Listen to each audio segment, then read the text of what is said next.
Seorang warganet di media sosial mengeluhkan aktivitas olahraga ekstrim para layang yang diduga terbang di atas pura Bukit Gumang, Karangasem. Dalam video yang tersebar di media sosial, terekam sebuah para layang yang melintas diduga di area Bukit Gumang, Desa Bukbuk, Karangasem. Hal tersebut oleh si perekam sangat disayangkan karena di atas bukit ada pura yang sangat disucikan oleh masyarakat Desa Bukbuk, Karangasem. Nejer, penampakan para layang di atas Pura Gumang, Nejer. Otomatis ini kan area suci Pura Gumang, Nejer.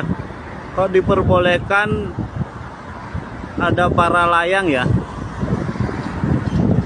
Di atas Pura Gumang, Nejer. Oh, ya. Ada para layang. Ada apa dengan Bali ya? Ini area suci. Mohon cari tempat yang lain lah untuk para layang.